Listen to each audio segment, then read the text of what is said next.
Olá a todos. Aqui é Mike Howard e estou aqui com Beverly Howard. Vamos fazer um estudo bíblico, mas vou te dizer a verdade. Esta tem sido uma semana bastante difícil, não apenas em nossas vidas, mas na vida da nossa igreja local, a primeira igreja batista de Crystal River. A imagem na sua tela mostra a água na rua onde nossa igreja fica. Estamos bem perto da Baía de Kings, que está ao nível do mar, e é o lugar onde o rio Crystal começa, e ele flui por alguns quilômetros até o Golfo do México. E nesta semana tivemos o furacão Idaia.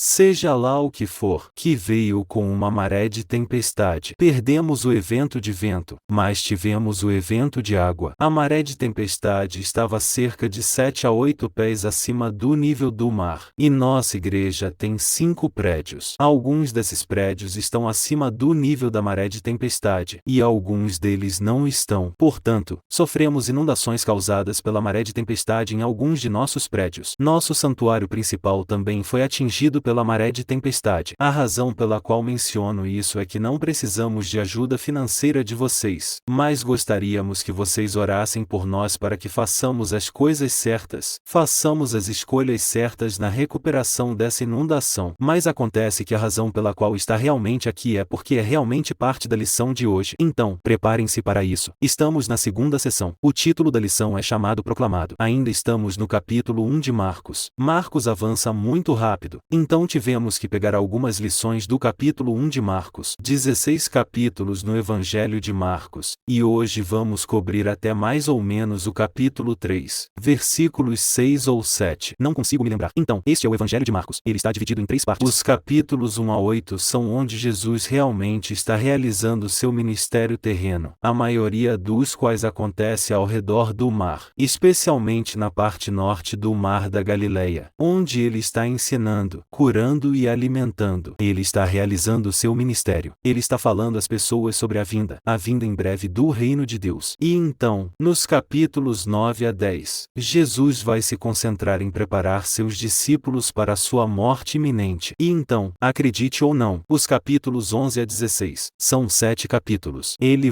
Acho que são 6 capítulos. Na verdade, ele vai falar sobre Jesus na última semana dele aqui na terra antes de ser crucificado e ressuscitar dos mortos. Então, a semana da paixão é do dia 11 ao dia 16. Agora, há 3 coisas nas quais Marcos realmente se concentra no início do seu ministério. A primeira coisa na qual ele se concentra é que Jesus está tentando manter sua identidade em segredo. E a razão para isso é porque é assim que a liderança judaica descobrir o que Jesus está fazendo e ensinando, eles vão começar a planejar matá-lo. E embora esse seja o seu destino final aqui na terra, ele veio para morrer pelos nossos pecados. Jesus quer garantir que o momento seja correto. Então ele quer que todos que ele cura no início de seu ministério mantenham isso em segredo para que a perseguição não comece muito cedo. Ele começa imediatamente ensinando, expulsando demônios e curando os doentes. E a parte engraçada disso é que toda vez que ele encontra alguém possuído por um demônio, o demônio sabe exatamente quem ele é. Ninguém mais parece ter uma pista, mas os demônios são, é claro, anjos caídos. Eles sabem tudo sobre Jesus de Nazaré e sabem por que ele veio e se preocupam que ele está prestes a enviá-los para o seu destino final, que é o lago de fogo. Então os demônios o conhecem. Os demônios conhecem Jesus. Por exemplo, o primeiro demônio com o qual Jesus se depara, o qual é interessante, ele o encontra na igreja. O homem possuído por demônios está na sinagoga durante o primeiro sermão de Jesus. O primeiro sermão que ele ensina no livro de Marcos. E assim, no versículo 24, o demônio diz a Jesus: "O que você quer conosco, Jesus de Nazaré? Você veio para nos destruir? Eu sei quem você é. Você é o Santo de Deus." Então as primeiras 3 coisas sobre as quais ele fala é manter sua identidade em segredo. Então quando ele cura as pessoas, ele diz, por favor, não conte. Então ele cura e expulsa demônios e os demônios o conhecem. Mas esse ensinamento que Jesus traz é completamente novo. Ele está falando sobre algo que não foi compreendido no passado. No Antigo Testamento. Podemos ver isso hoje no Novo Testamento. Podemos olhar para trás no Antigo Testamento e ver o plano de Deus. Mas, neste ponto, foi mantido em segredo do povo de Israel. Então, é completamente novo para eles. É um ensinamento novo. Existem muitas histórias em Marcos que mostram que Jesus é o Senhor de tudo. Ele não é apenas um homem bom. Ele não é apenas um professor poderoso. Ele não é apenas um curador de fé. Ele é Senhor de tudo. Então Jesus é o Senhor de tudo. Ele é o Senhor. Descobrimos quando ele expulsa demônios. Ele é o Senhor do mundo espiritual. Ele é o Senhor sobre as doenças. Ele pode curar as pessoas. Também descobrimos no capítulo 3 de Marcos que ele é o Senhor do sábado. Ele diz que o sábado foi criado para o homem, não o homem para o sábado. Então a primeira pessoa que ele cura é a sogra de Pedro, que estava doente logo após a igreja no dia de sábado. E então, é claro, ele expulsa o demônio do homem no dia de sábado. Então descobrimos um pouco mais tarde no capítulo 4 de Marcos. E então será na lição da próxima semana. Ou na verdade, acho que a semana seguinte é. Não, será a lição da próxima semana, onde ele acalma o mar, tempestade no mar. Então ele é o Senhor da natureza também. Então Marcos quer que tenhamos certeza de que entendemos que este Jesus de Nazaré é o Senhor de tudo, Senhor de toda a natureza, de toda a criação, Senhor do mundo espiritual. Ele é apenas o Senhor. Ele não é nada menos que Deus em carne. Então há algo que agora Jesus está lançando este ministério, e ele quer ter certeza de que ele mantém a coisa principal, que é a boa notícia, a coisa principal. E todos nós sabemos que há muitas distrações neste mundo, e nesta semana, tivemos uma grande distração com este furacão. E essas distrações tentariam nos afastar da coisa principal. E a coisa principal que Jesus diz, chegou a hora em Marcos capítulo 1, versículo 15. O reino de Deus está próximo. É hora de mudar a maneira como você pensa. E isso, ele diz, é se arrepender e acreditar nesta nova mensagem, esta boa notícia, o fato de que ele veio para morrer como pagamento pelos nossos pecados. Então a palavra arrepender, vamos entender, significa, a palavra grega para isso é metanoel, e significa mudar a maneira como você pensa. É apenas que você tem pensado dessa maneira sobre Deus e sobre o pecado e sobre o céu e sobre o inferno e sobre a justiça. E Jesus veio e ele diz, eu quero que você pense de forma diferente sobre todas essas coisas. Reconsiderar suas crenças sobre Deus, o reino de Deus, sobre o Filho de Deus e sobre o perdão dos pecados. Então, quando Jesus fala sobre isso, eu sei que muitas vezes pensamos em arrepender. Pensamos no cara com o cartaz que diz, arrependa-se, pois o reino de Deus está próximo. Ou na verdade, ou o fim está próximo. Acho que é isso. E assim, mas Jesus, quando ele diz arrependam-se, ele diz, vou te contar algo completamente novo, e você vai precisar pensar de forma diferente sobre tudo no mundo de Deus que você costumava pensar. E ele está falando com o povo de Deus. Então ele diz, vai ser difícil para você entender porque você vai ter que mudar a forma como você pensa. E assim é como ele fala sobre o arrependimento. Então vamos entrar na lição, os versículos principais. Mesmo que vamos cobrir até o capítulo 3 do livro de Marcos, os versículos principais ainda estão no capítulo 1, versículos 35 a 45. Lembre-se, ele está lançando seu ministério. Ele decidiu que quer escolher essa pequena cidade chamada Cafarnaum, que fica na costa do Mar da Galileia, como sua casa. Essa é a sua base. E ele escolhe isso, eu acho, porque seus primeiros 4 discípulos que ele escolhe moram lá. Suas famílias estão lá. Pedro mora em uma casa em Cafarnaum. Ele chama seus primeiros discípulos, e esses são Pedro, Pedro, André, Tiago e João. Todos eles são pescadores. Você precisa se preocupar com o que vai acontecer com a indústria pesqueira nessa pequena cidade, com os 4 pescadores sendo chamados para serem discípulos. Seu primeiro sermão no livro de Marcos, e a razão pela qual digo isso é porque, eu acho, em Mateus ou Lucas, seu primeiro sermão está lá nesses evangelhos. Na verdade, é em Nazaré, onde ele cresceu. Então seu primeiro sermão é lá que lemos sobre um demônio. É claro, pessoa possuída pelos demônios são expulsos. Seu ministério de cura começa lá com a sogra de Pedro, e então ele começa a ir para outras cidades. E a razão pela qual ele vai para as outras cidades é porque as pessoas lá simplesmente enlouqueceram por ele. Eles não conseguem ficar longe dele porque ele tem curado a cidade inteira. Então aqui está no versículo 35: e levantando-se muito cedo. Isso é depois que ele curou todo mundo na cidade. Quando descobriram que ele curou a sogra de Pedro, todos os outros doentes ou possuídos pelo demônio na cidade foram para a casa de Pedro e também queriam ser curados. Como era de se esperar, tem alguém que pode fazer isso.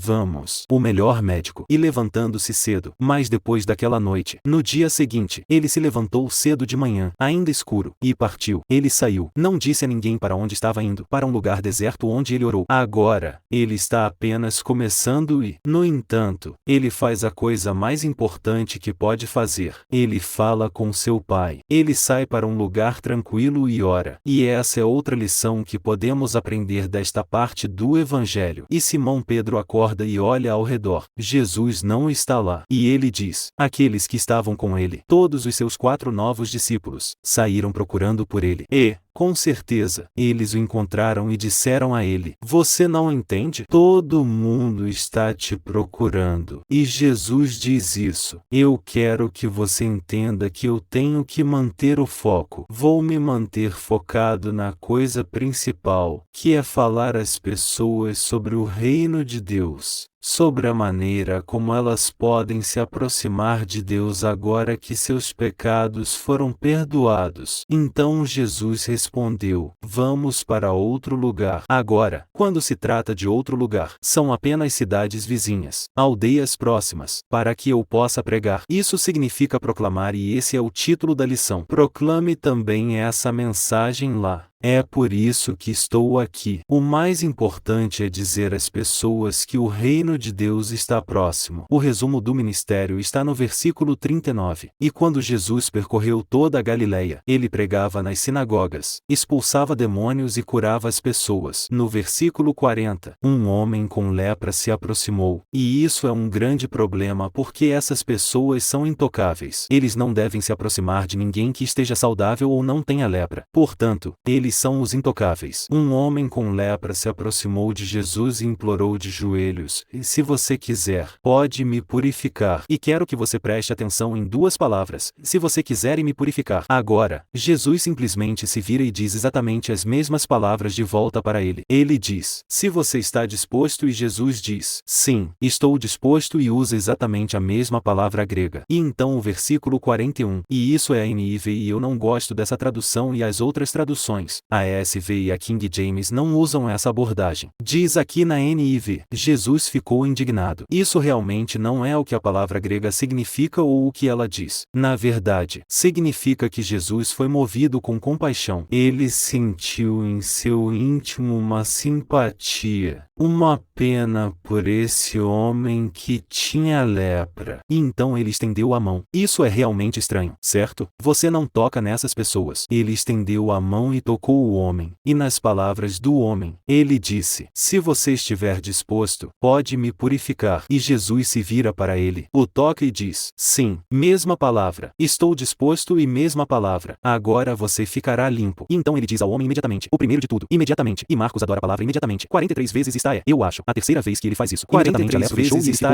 eu acho, a terceira vez que ele faz isso. Imediatamente a lepra o deixou e ele ficou limpo. Mas então ele deu ao homem. Isso é engraçado porque se você é um leproso e acabou de ser curado, você não vai querer ficar quieto sobre isso. E com certeza, mesmo que Jesus o tenha mandado embora e tenha dado um forte aviso, e ele diz: não conte a ninguém sobre esse evento. E é claro, mas então Jesus também lhe diz isso: vai, mostre-se ao sacerdote e ofereça os sacrifícios que Moisés ordenou para sua purificação como testemunho. Em outras palavras, como evidência para eles, para o sacerdote, de que você não é mais um leproso. E então veja o que o homem faz. Ele diz: em vez disso, o homem imediatamente sai e fala livremente, espalhando a notícia. E agora Jesus não pode ir a lugar nenhum, porque sempre que ele entra em uma cidade abertamente, ele vai ser cercado. E ele diz aqui, ele não podia mais entrar em nenhuma cidade abertamente, mas ficava do lado de fora em lugares solitários, lugares rurais. No entanto, as pessoas ainda o encontraram mesmo que não tivessem GPS. Eles ouviram onde ele estava e saíram em massa, 4.000, 5.000 para ouvi-lo e ser curado. Então, resumindo esses versículos, vamos ver o que Jesus está fazendo. Ele está começando seu batismo por João Batista, que cobrimos na semana passada, e sua tentação no deserto. Agora ele começou seu ministério terreno. Sua base, como dissemos, será em Cafarnaum. E para você, não sei se você consegue ver este mapa, é o Mar da Galileia. Cafarnaum está bem aqui em cima e todas essas cidades ao redor são cidades familiares para nós. Aqueles de nós que somos cristãos há algum tempo e ouvimos muitas lições da escola dominical. Cafarnaum é sua base. Caná, você se lembra da história em que ele transforma a água em vinho? E então Magdala, que é de onde Maria Madalena, uma de suas seguidoras sinceras e devotas, era, e Corazim e Betsaida. Ele diz: ai de vocês cidades, porque vocês tiveram muitos milagres, muitas curas, e ainda assim vocês não receberam a minha mensagem. E Tirancton teria se arrependido em pano de saco e cinzas se eu tivesse feito essas coisas lá. E então Naim era outra cidadezinha. Acho que é por aqui. Ali está, bem lá embaixo. Jesus e seus discípulos estavam passando por Naim. Um cortejo fúnebre saiu. Uma viúva cujo único filho havia falecido e ele estava nessa ladeira prestes a ser enterrado. E Jesus simplesmente estende a mão e toca, sem conhecê-lo. Apenas toca nele e o menino volta à vida. Então, esse é o primeiro milagre de ressurreição. E então, aqui nesta parte do Mar da Galileia, não é tão judaica e, como resultado, eles não passam muito tempo aqui. Mas uma dessas histórias era sobre um homem possuído por demônios. Tinha 1000 demônios. Ele foi curado e o demônio. Esse é o cachorro. Com certeza tem um carro passando na rua. Sim, FedEx. Certo. Então, se for FedEx ou Amazon, ele vai latir.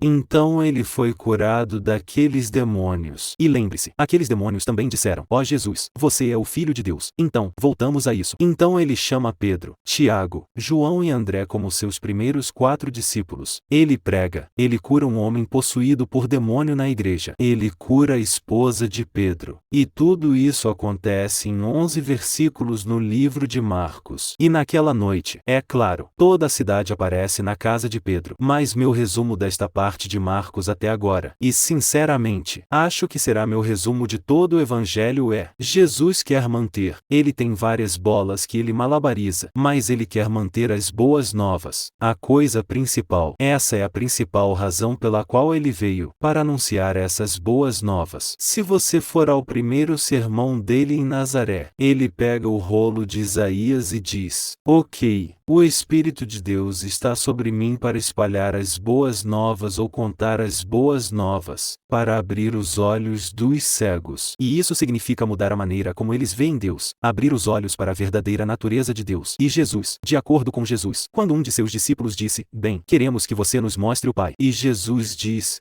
se você me viu, você viu o Pai. E então Jesus durante todo o seu ministério espera que a perseguição venha. A resistência aumenta à medida que ele faz cada vez mais desses ministérios. E ele diz às pessoas quem Deus realmente é em comparação com quem elas pensavam que ele era. Os líderes judeus vão se voltar e persegui-lo, levando-o, em última instância, à morte na cruz. E então, em todos os lugares que Jesus vai, e ele está lhes contando essa mensagem de boas notícias, ele não pode deixar de ter compaixão, curá-los, alimentá-los, expulsar os demônios deles. Onde quer que ele vá, ele tem essa compaixão. Então, se reduzirmos isso a algo que podemos aplicar em nossas vidas como seguidores, crentes de Jesus, em igrejas ao redor, acredito que podemos aplicá-lo dessa maneira. Em primeiro lugar, lembre-se, não se distraia. Seja qual for o seu ministério, não se distraia do seu ministério principal, da coisa principal,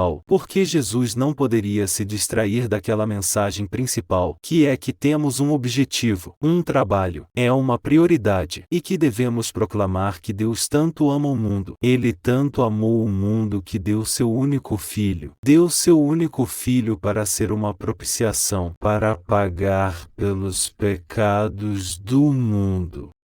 Ele deu seu único filho por isso, para que qualquer um que colocar sua fé nesse ato, no fato de que ele fez isso, qualquer um que acreditar nele não perecerá, mas terá a vida eterna. É assim que parece. Existe o mundo do pecado em que todos nós vivemos, e então há o reino de Deus, e há esse abismo no meio, e ao morrer na cruz, ele pagou por isso. Ele construiu uma ponte de nós de volta para Deus. E essa ponte é nossa para atravessar pela fé. E essa é a nossa mensagem para o mundo. E Ele nos dá a fé. E então Ele nos dá a fé. Então, essa é a nossa mensagem para o mundo. Não se distraia com coisas secundárias. O que importa é a mensagem. Mas à medida que vamos para Crystal River ou onde quer que sua igreja esteja localizada, onde quer que você viva, onde quer que levemos essa mensagem, haverá pessoas. E essas pessoas não apenas sofrem por não conhecerem a Deus, mas também sofrem com as pragas deste mundo, seja doença, tristeza ou qualquer pecado que tenha causado em suas vidas. Eles estão sofrendo, e porque Deus nos amou e deu seu Filho, e porque em todos os lugares que Jesus foi, Ele viu o sofrimento e Ele tinha o que temos. E isso é compaixão. Deus tem compaixão por nós, e por isso temos compaixão pelos outros que estão sofrendo. E há uma história que Jesus conta em Mateus, acho que é o capítulo 25. É uma história sobre o juízo y habla de ovejas y cabras. Quando miras la imagem de uma oveja y uma cabra. La maioria de nós outros não podemos decir mucho ao respecto. Véu la diferencia em suas orejas. Essa é praticamente toda la diferencia que puedo decir. Entonces habrá ovejas y habrá cabras. Eu disse que ao final, Deus como pastor separará as suas ovejas de suas cabras. Deus separará aqueles que creem de aqueles que não creem. Como eu disse que poderia ser. Eu disse, o loará em Mateus 25. Entonces eu rei, que seria Jesus, dirá àqueles à sua direita, que seriam as ovejas. Venid, benditos de mim, Padre, heredade o reino preparado para vós outros desde la fundação do mundo. E o reino de Deus está preparado para vós outros desde la criação do mundo. Luego eu disse, porque puedo separaros por esta razão. Esta fui uma história nova salvage para elos, pero tiene sentido. Porque quando estava sofrendo, me mostraste compaixão. Eu disse, Tenia hambre. El me deu algo para comer. Tenia sede. El me deu algo para beber. Era um estranho y me invitaste a entrar. Necessitava roupa y me vestiste. Estava enfermo y me cuidaste. Estava em la cárcel y viniste a visitar-me. Esta semana, tuve um huracão y viniste a ajudar. Essa é a foto de pessoas que no conosco que vieram de Trinity, Florida. La iglesia de la comunidade de la Capila. Pero quando miro sus caras, si los conosco, são mis hermanos y mi hermana.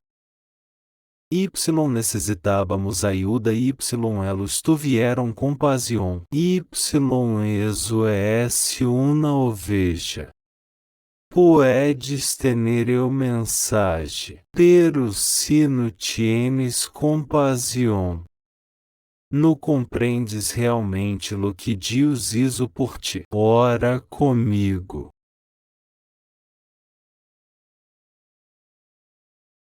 Padre Jesus, donde que era que ibas? Tenias um propósito principal, uma mensagem principal, uma prioridade. Por isso vino a hablar-nos de ti, de tu reino. Y luego vino a morir, a construir um puente para que pudiéramos conhecer-te como nuestro Padre y ser perdonados de nuestros pecados. Essa foi sua mensagem principal. Pero porque eu era tu, cada vez que encontrava sofrimento, seu coração se comovia, tenia compaixão, não podia evitá-lo. É Deus, é amor. Tenia que sanar, tenia que expulsar demônios, tenia que alimentar, tenia que amar, porque isso é lo que Y Padre, quando depositamos nuestra fé em ti, pusiste tu Espírito em nós outros, não importa donde vayamos, não importa com quem estemos, queremos que elos te conoscam.